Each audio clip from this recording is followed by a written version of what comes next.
The show has begun with Connor and Dom. It's the Decon Chamber. Ladies and gentlemen, boys and girls, Trekkies and Trekkers, welcome back to another watch party episode of the Decon Chamber. As always, I'm with my co-host and best friend, Dominic Keating. Chief Chamber Pot. Yep. In this episode, you kind of look like you're in one. Yeah. I do all the editing. Today is episode 21, Detained, written by Mike Sussman and Phyllis Strong, and directed by David Livingston. It's unique in that they were able to get Dean Stockwell, who most of you all know was the cohort of Scott on Quantum Leap. Mm-hmm. And I never got to work with him.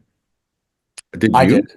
Yeah, did I did. We did. I was there in the rescue scene. So yeah, I got to sit next to him a lot, in the Video Village.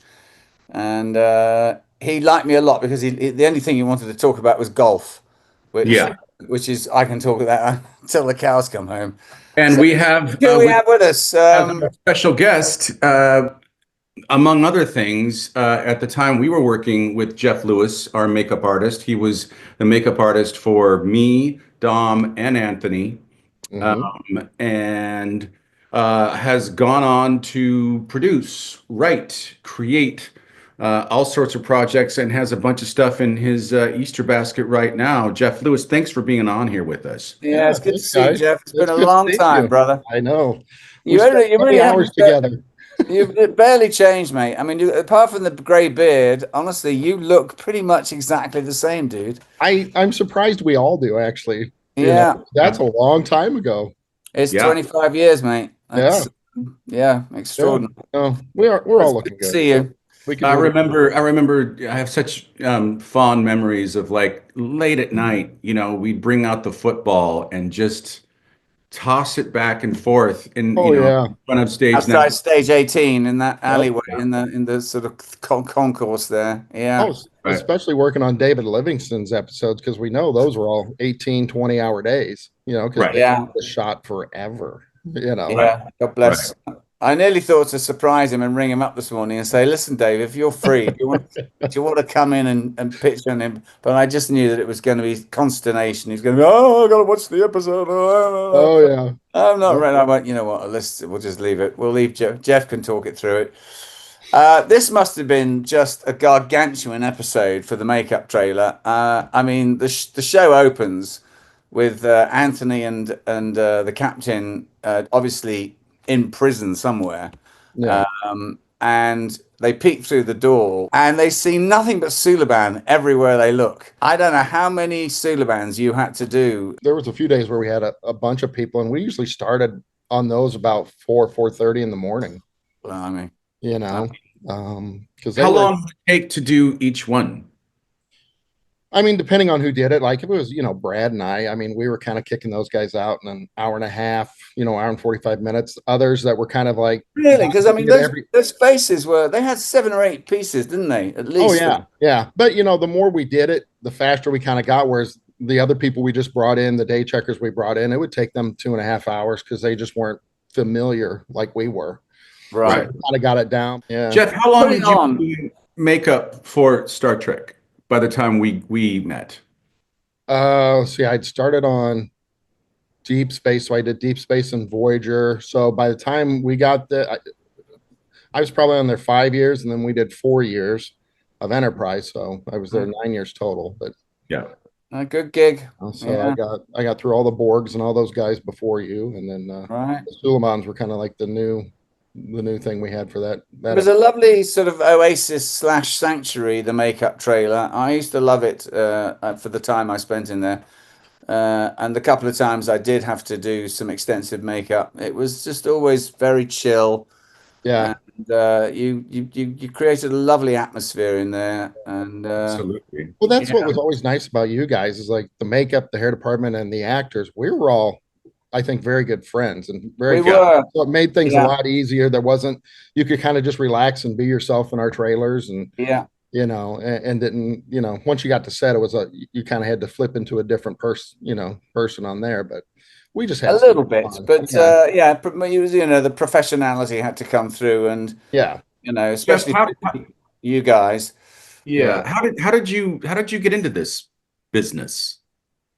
After going to college, I just kind of thought this was my niche. Moved to California after I graduated and went to makeup school, and had met Mike Westmore about a year later, and he said, "Hey, whenever you get into the union, you can start working at Star Trek the next day." And I thought, okay, people say things a lot, and like 3 years later, I finally got all my union days in, and he literally called me that day that I got into the union, and that night, and he said, "Okay, show up tomorrow at 4 It's a.m." amazing. God bless. And What had impressed him with your early? You must have shown him some offerings, as it I were. think what he liked is I did everything. I did prosthetics, I did beauty makeup, I did, could do all the hair work and stuff, and sculpt and mold make, be a mold maker and stuff. So he kind of just saw, because we kept everything in house. We did all of our own sculpting and mold making and ran our own pieces and stuff like that. So I think I was just very versatile, to him, that I could Right. just do multiple things versus just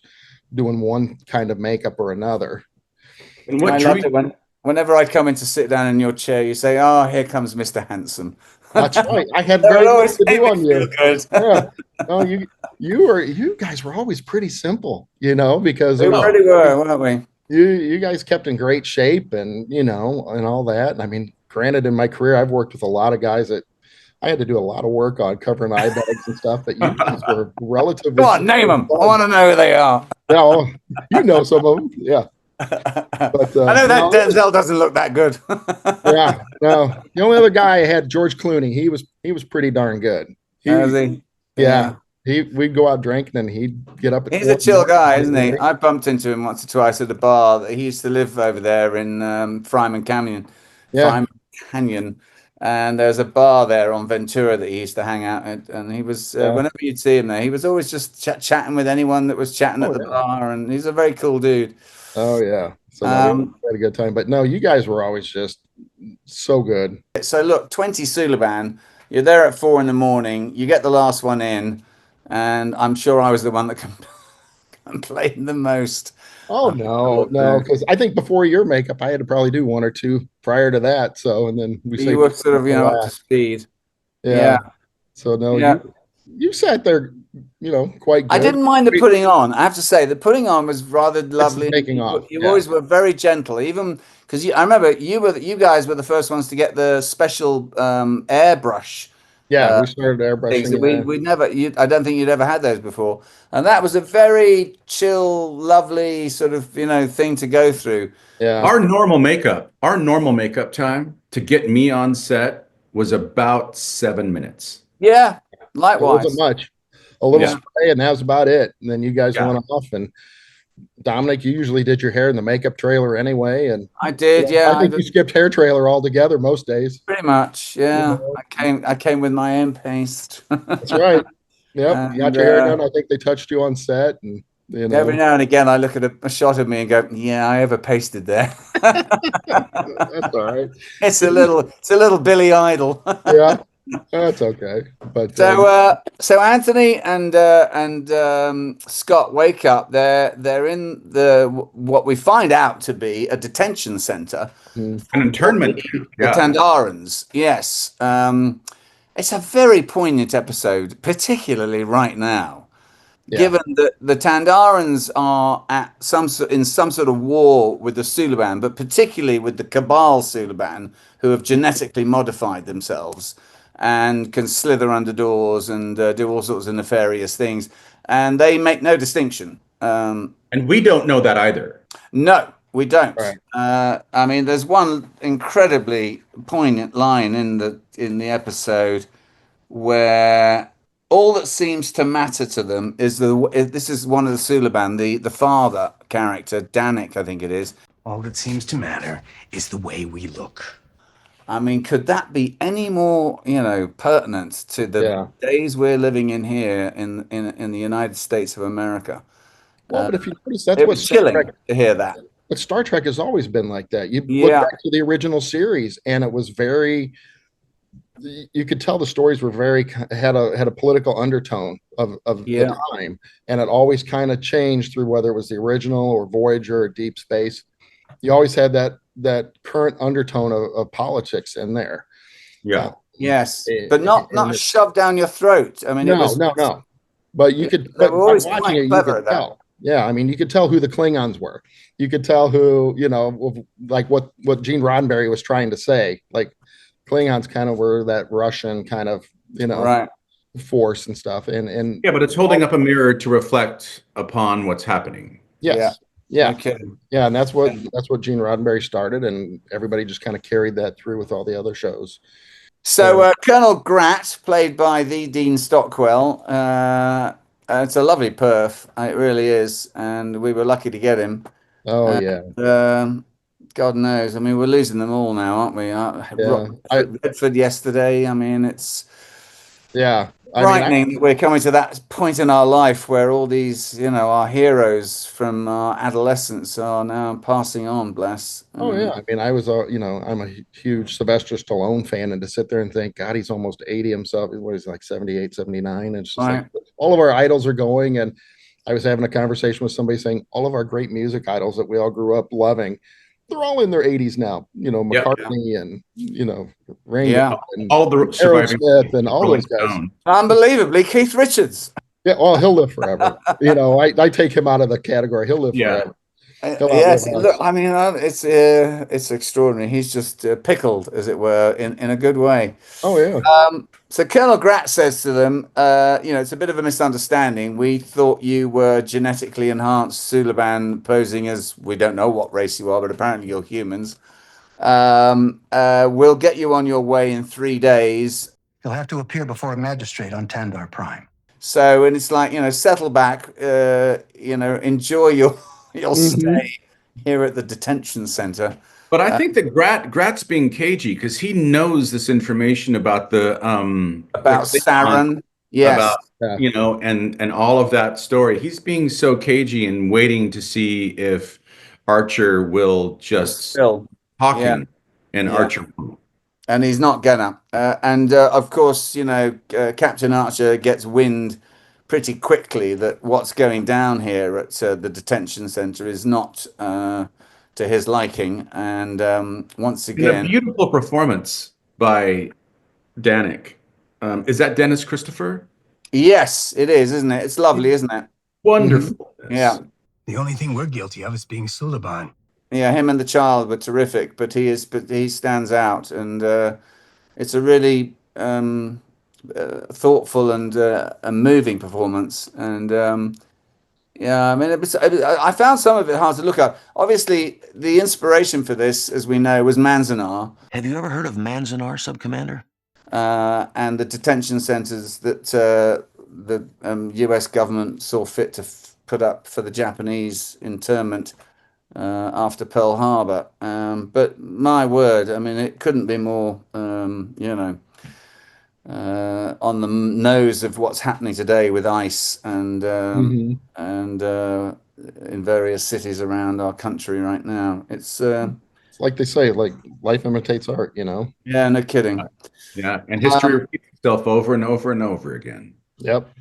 Oh yeah. The George Takei, I mean, there's one of our original Star Trek guys, and he was in the internment camp, so I'm sure he's very. Yes, so we had a long chat with George at the end of the last iteration of this show. Yeah, he was the last one we did, and we talked for literally hours about his experience. Do you know? I didn't realize. I looked this up. They had 10,000 intern, people in Manzanar in its at the height of its. Yeah, it was a city. It was a city in the middle of nowhere. It's I pass it whenever we go to Mammoth to go snowboarding. You pass by Manzanar on the 395 North, and it's right there. It's pretty. Yeah. Pretty cool. So in the meantime, coming back to your profession at the time, there were requirements for makeup not only for the Suliban, but the Tandorans. They had something. Everybody had a lot to do. It must have been just a grab bag of people just lining up at the makeup trailer. Yeah. Well, and that was the that was the fun thing, back then when we were doing all of our stuff is, as you guys remember, I mean, we'd have one of our sound stages we weren't using, and we would set it up as a kind of a triage, kind of where all of our extra makeup people and extra hair people were, because we would have at times an extra 40 or 50 makeup and an extra 40 or so hair. So I mean, we could fill up a sound stage with extra artists, and usually on those big days that's kind of like what we had, because we didn't have enough room in the trailers or in the upstairs makeup lab and stuff like that. Right. How would it work in terms of so would you do, so for instance, the first time the Suliban show up, I know Michael Westmore was a huge part of this and the designing element, but like, so in terms of development of highly make-upped actors, would you have test runs? How would this work? How would you do this in the procedure of knowing, one, I know that you've got very little time to get them ready. And two, you've got to know what the things are that you're doing. How did that work?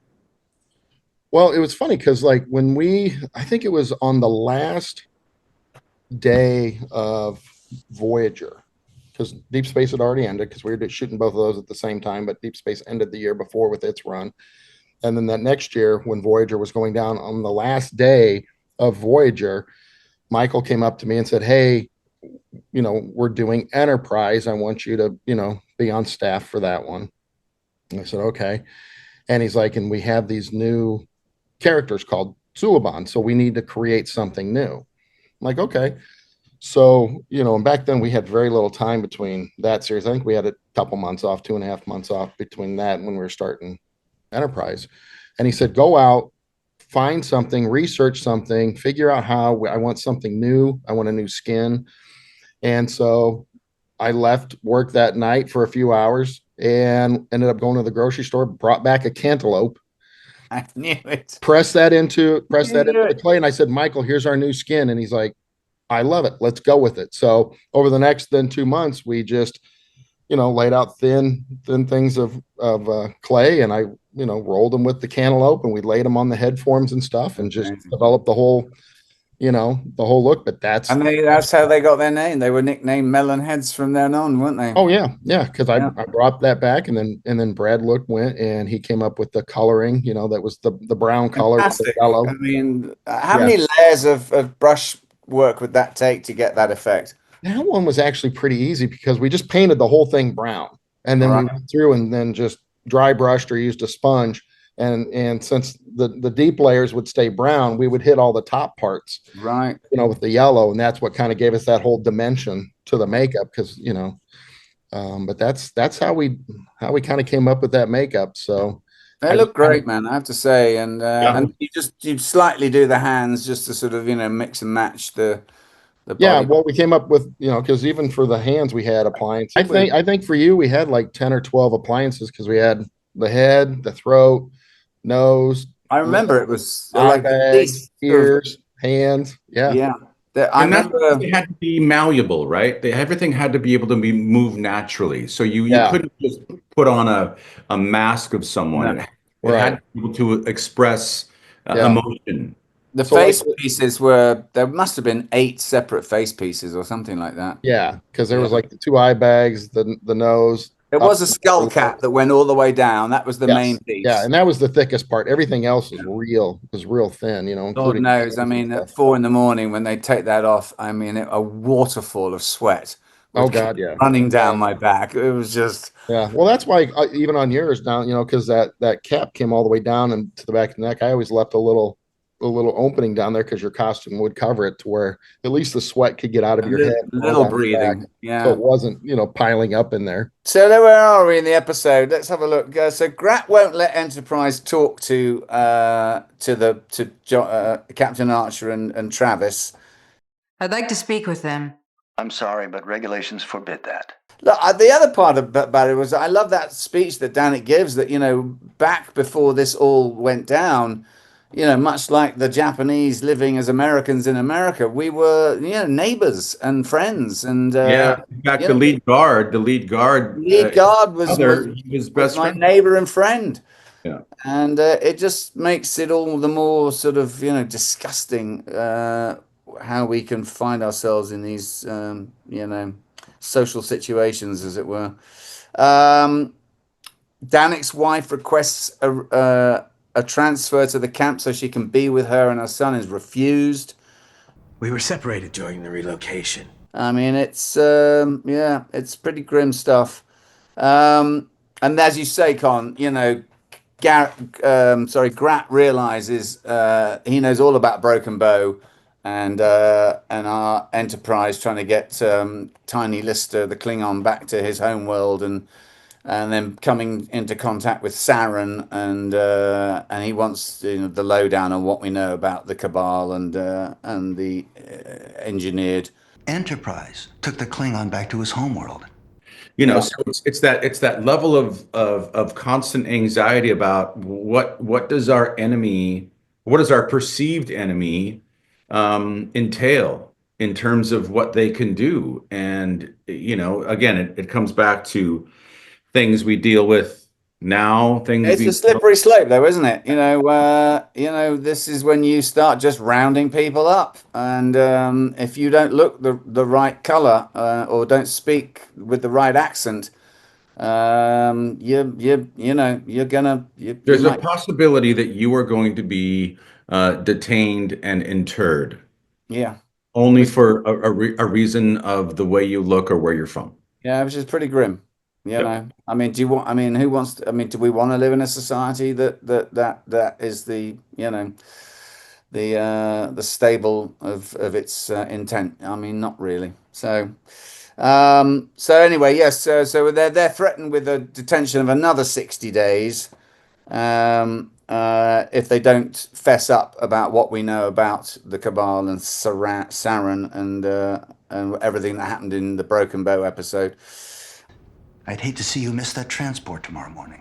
Enterprise traces the signal because they can't get a hold on it, so they find out where we are or where Archer and Travis is, and we start heading to the camp. I've isolated their carrier frequency. You see it? We learn that 3 Suliban tried to escape through the docking bay, but they were killed unceremoniously. But before they could reach a vessel, all 3 of them were killed. And then I love that bit where we just beam down a communicator right to once we find the coordinates. I mean, that is classic Star Trek, and I just love it. Oh yeah. When this little walkie-talkie phone shows up, and all of a sudden he's in touch with T'Pol. What took you so long? Is there a moment, Dom? Because I've watched this now twice. I watched it yesterday and I watched it today, and maybe I missed something. Is there a moment where somebody says, "Well, let's put Reed in the thing"? No, it's kept secret. It's implied that we're hatching a plan. We've been working on a plan, but we're going to need your help. Yeah. But I love the fact that the last thing you see is it's done as you move the transporter thing. Yeah. It's done. And whatever was there has disappeared. And given that we've just sent a communicator, Telecom. the idea is that it's just, because I mean, Reed's infamous line in the pilot is, for fruits and vegetables only. Right. Right. I'm not putting any of my molecules through that. I think I'm finally getting used to it. Jeff, on episodes like this, what was how many hours were you working? Oh, I mean, our normal days were like 16 to 18-hour days. With Livingston, though, directing, I mean, that could have easily been a 20-hour day from the time we got there to the time we cleaned everybody up. Could have easily been 20-hour days. I don't think that people recognize quite exactly what it's like to be a part of a television production. Yeah. And the amount of time that you spend at work and the amount of time that it's literally your life. Yeah. It's an army too. It's literally an army. Yeah. And depending on who's number one on the call sheet, as it were, the general, depending on who that is and what they're like, that can all filter down through the hierarchy of the army, and that set can be really fun. Yeah. Or it could be you know, a bit. Which is true for some shows, but for Star Trek, I mean, thank God Scott was such a great It really was. guy. And um, but for Star Trek, because we brought everybody over. I mean, everybody that had worked on Deep Space also worked on, you know, Voyager, and then pretty much the whole Voyager crew came over for Enterprise. Right. So we kind of had things established. So things weren't really going to change depending on who the star was, number one, which was nice. You know, it was kind of we were on this runaway train as far as the crew. So like anybody could have disappeared at any point in time, and that train would have kept running down the tracks. You know, so which also made it nice. You know, it was like very things just ran smooth, but because everybody had been there so long and been doing the same thing, and we had everything worked out, and everything was, you guys had it, pretty easy because you had such an experienced crew. Yeah, absolutely. For Enterprise that I don't know that we completely understood that or appreciated just how oiled that wheel was. Yeah. And that's what I missed. We walked into a family. Yeah, you did, because everybody was there to, if you needed something, you went to Will Tom's to help. Yeah. He'd help you with whatever, or anybody on the crew would help, and they were so welcoming to this new, bratish cast. Oh yeah. Who'd all just got their first big jobs in town other than Scott. Yeah. And I'm sure a lot of actors can come on with a bit, No, you guys are just everybody was nice and eager and just willing to work hard and, and just kind of be a part of it, not kind of be standoffish, because it's like, why do you want to go sit in your trailers? It was funner to hang out on set while we were doing things. And playing out in the alley at night. And, it's like, it's more fun doing that stuff. I mean, Dominic, I know we even got you out there throwing the football at night. So. I did. Yeah. You know, I never really got the terrible arm. I never really got it, mate. Yeah, but between that and just Chacho feeding us all, that's what I think kept us all going. Chacho, God bless him, man. And I know. But no, he kept us fed and kept us going. God bless Connor. He used to scrub out the inside of the bagel, didn't you, with the dough and take out a few calories. Yeah.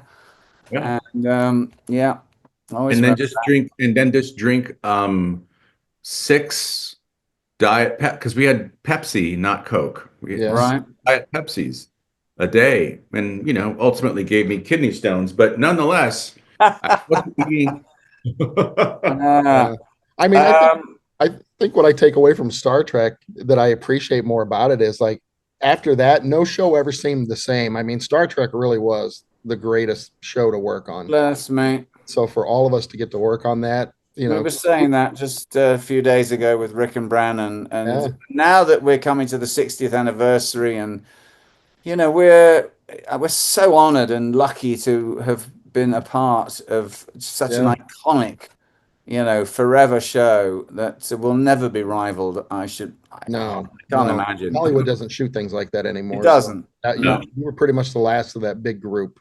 Yeah, it's an extraordinary thing, and we were, very fortunate. There was just joyous years, and I mean, I wish we'd ended up doing 7. We were robbed, and we really started to find our legs with Manny, with new blood and some new ideas, and no disrespect to the others, but it was too bad. When Manny came on, it really got going well, and it's just like, it just broke my heart that it's like, really, it's all we're gonna do is 4. It's just like I was hoping for the next 3, and I know, I know. Actually, the sadness, if you will, seeps in a little deeper these years later. Yeah. When you think back to what we could have gone on to do, not that what we didn't do was not good. It was because it was. But we were really finding our stride, and most shows take about 3 to 4 years to really get full leg. Dom, I'll even say though, and I've been so surprised. Granted, there have been episodes of Enterprise that I've seen over the years again, but I've never, which is what we're doing now, revisiting every episode chronologically, and even out of the gate.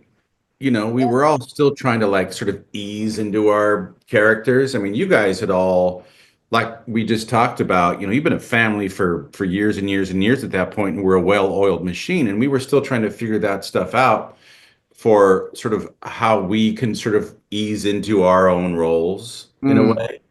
But I'll say that this episode, several episodes we've watched in this first season, I'm like, God damn, This is a good episode. it's good. Yeah, it's good. Good Yeah. stuff. It's really good stuff. I mean, it's got it all. And coming back to it, they so Grat has Travis beaten up. I thought Anthony played that beautifully. What happened to you? What do you care? Especially, I mean, there's something to take into consideration that I thought of. He has those scenes with Sagen, who is a little antagonistic to Archer and Travis. You wouldn't be surprised if I slithered up this wall or turned my face inside out. He's also very good. He's very good. He was great. And I loved the knocking of heads there with Anthony as an African American actor on this show, basically dealing with the same sort of prejudice that he's probably had to deal with quite a lot in his life, living as an African American in America. It wasn't easy to see past my preconceptions about the Suliban, but I did. I mean, is that a real thing? I think. Yeah. Yeah. That's I think why that was seen. I really saw that underplay in those scenes with Sagen when he's saying, why can't you trust me for who I am, as I'm trying to trust you for who you are. And I thought they were very moving scenes. And I also think that, not to jump ahead, but when I believe Mayweather says to Archer on the shuttle pod out, they're going to be okay. Yeah. Think they'll make it? Yeah. And he says, are they going to get out of this subspace area and be able to flee? Yes. Do I think they'll get out of Tandaran space safely? Yes. But he doesn't answer the question. He says, do I think they'll be all right? Cut to it's end of the show. Yeah. Yeah. Maybe. Well, they tended to set up a lot of episodes for you to kind of give the audience a chance to make up their mind or take it how they interpret things, which was always nice. You weren't always force-fed an answer, correct answer. Right. Yeah. Yeah, but it's a good scene, that, isn't it? When he challenges his preconceptions about who you think I am. And I saw it in Anthony's eyes, and there was a lot of there's backstory there, which and God knows we know Anthony has never worn that on his sleeve as a not really. I mean, Connor's looking at the ceiling. I'm only saying that I have had conversations. I'm only thinking that I've had conversations with him that address this stuff very specifically. Yeah, but he's always been very intent that his background, his beginnings. I'm just about to start reading his book. God bless. I'm really interested to read his entire story. But he was intense that coming from a fairly ordinary family in Indiana was not going to hold him back, and the fact that he was black was certainly not going to hold him back. And power to him that it did not. And it's a nice performance. And then we get to as as my new wife says, we get to Babesy Suliban. She calls me Babesy. I have to say, I love that moment where I show up, and I don't know if you noticed, but when the doors open to me, I have an American voice. I understand you're looking for a way out of here. So as to mix and match with the rest of the Suliban, and then all of a sudden break into the Queen's English. Who are you?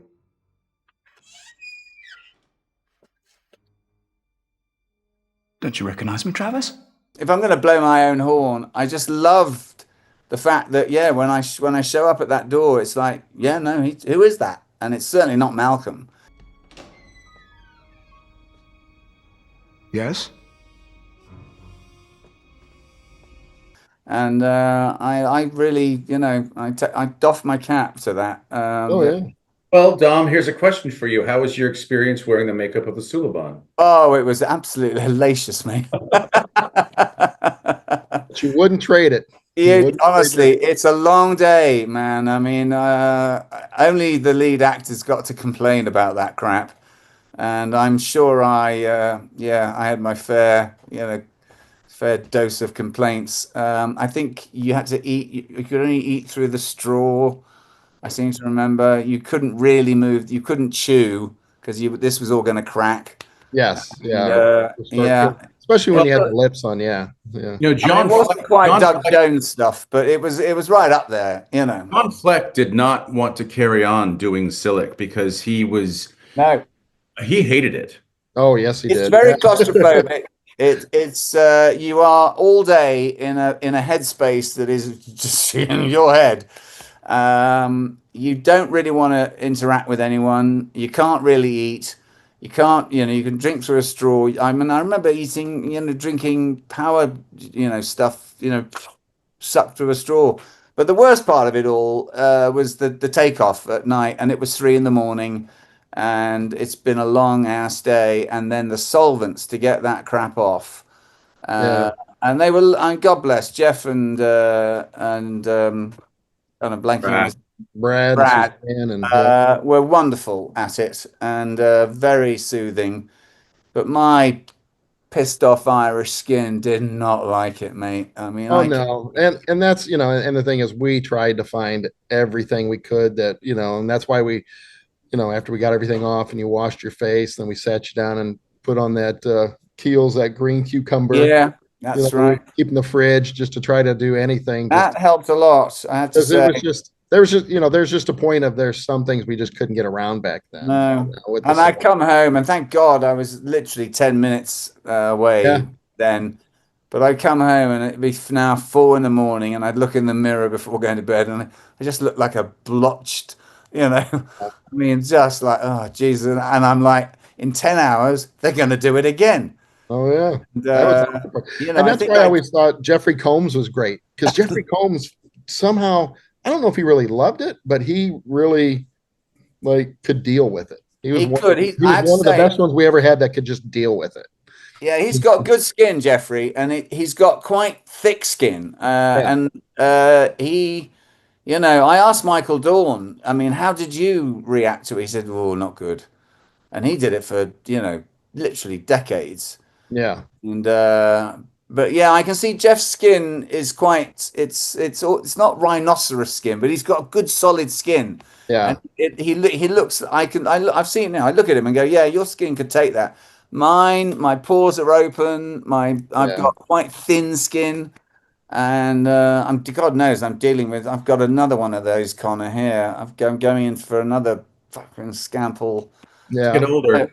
I've got so many cancerous spots on my chest over the years from having been at the beach surfing, and it's all coming back to haunt. I do have to say something though, because you have given me a fair amount of grief, lovingly, about some of the costumes that I had to wind up wearing on our show. Yeah, my Hessian Suliban outfit.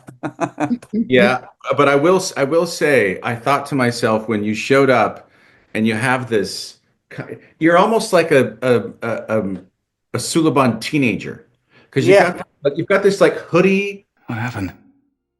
Long story. Yeah. Yeah. It reminded me. I initially thought I was like, the character that oh God, what's his name? Talia Shire's son. I was thinking more of one of the troupe of the Midsummer Night's Dream. No, I was thinking of the youngest son in Fantastic Mr. Fox. Jason Schwartzman is playing. Oh, right. And he has that same kind of outfit. He does, doesn't he? Yeah. It was an interesting costume. If I'm going to blow my little horn again, I tell you what I loved when I first come in, and my economy of movement it's all quite. It's. I have to say, I was like, yeah, that's good. There was no fluff there. There was no fat on Wow. the. We're moving this forward. You're getting out, and I really like the SAS sort of angle of that. And this was the beginning of me becoming the captain would get into a scrape, and God bless, Malcolm would come to the rescue. And whether we're not without the Mako, depending on the episode or the season. Yeah, but I really enjoyed that. I sort of elbowed that. That was became my sort of part on the show. Really, the action Yeah. man. I I really agree. liked it. I agree. And I I know we're getting close to the end here. I do want to ask Jeff, you're up to a lot right now. Mm. Can you like sort of just give us a description of what's happening right now? I know that your makeup, you've moved on. I've moved on a little. I'm still going to do a little makeup on our movie just because I like doing it. But right now, we're redoing the movie Reanimator by H.P. Lovecraft. And so we're right in the middle of producing, getting that done. Our first draft comes out in the next couple days, and then kind of everything breaks loose, and then we're going to start shooting by May of next year. All right. So yeah, we just it's one of those things. When Hollywood started getting quiet, I had to kind of pivot and rethink how I'm going to do things. And I've only been I've been in this industry over 30 years, and it's like, this is what I know how to do. So I was fortunate enough to find a partner in John Simmons, and we started this production company, Woodlake Entertainment, and we're just kind of off and running. Reanimator's our first one. Then we're moving into a project called Outlaw that we're doing a 3-part documentary, and then hopefully doing a series off of that. And then we have several other movies kind of lined up after that we want to do. But we're kind of making Alton, Illinois, our home base for everything. And we're hoping to shoot pretty much, we would like to shoot everything here because we have so many great locations. This town is just amazing. And of course, tax incentives are great, but it's just a comfortable place to shoot, so hopefully we can get you and Dominic out here to do an episode of your show and get you in some of the projects. Yeah. And we can still act. Oh no, that's what I was saying. I was telling Connor that last night that, I'll get you guys in because the thing I want to do is just work with all my friends. So the crews, the department heads I'm pulling in, they're just all friends. So some of the people are going to be guys that and girls but I just want to have fun with my friends that I trust, that I know can do the work. So you guys definitely be called upon to act. Yeah, sure. That'd be lovely. Well, it's been lovely seeing you, mate. Yeah, no, I've talked to Connor, and Connor was in one of my horrible little movies years ago. But I haven't seen you for it's 20 years. We went for lunch somewhere. I do remember that now. To like Big Bog's Burger or something. Big Boy. Yeah, Bob's Big Boy. Yeah. Yeah, no, it was great. You guys were the best that I had, between you and Connor and Anthony. It was just a pleasure every day coming to work, with you guys. Nobody ever complained. It was nice to come and the nice thing was just to be able to hang out with you guys. Yeah. Hang out in the trailers or on set, throw the ball around. I mean, that's the stuff I took away, not necessarily the work we did. I take away more of the friendships. That's what lasts with me the longest. It's like, we all had to go to work and do our jobs but to be able to be friends with everybody and still be friends with you guys after all these years. And Dominic, even though I haven't talked to you like in 20 years, it's like no time gone by. No, exactly. And it's always the hallmark of a nice friendship when you pick up the phone and it's it's like just like yesterday. So, it is. It literally is it's like we're in the trailer yesterday, mate. It really is. Yeah. So no, I loved it, and I hope we all just keep continuing along, and hopefully you'll do me some favors and come, be in some. Try and make some phone calls for you and see if we can't get that sorted. Yeah. And all right. Well, I'll be in touch. Yeah. And, hopefully, we'll be back in the saddle soon. Then good. Sounds good. Yep. Let me know when you guys want to come and do a show on the road, and we'll have you come here and We'd love to. I'll put you up so you can look at the river, you know, the Oh, yes. Mississippi River. Yeah. Yeah, we'll arrange that and we'll fly in town. All right, Buster. Okay, Well, bud. it's great to see Well, you. thank you guys. Yeah. Happy for your success, and I'll talk to you guys Thank you. soon. All Thank right, you, man. man. Ciao. Thank you. Bye.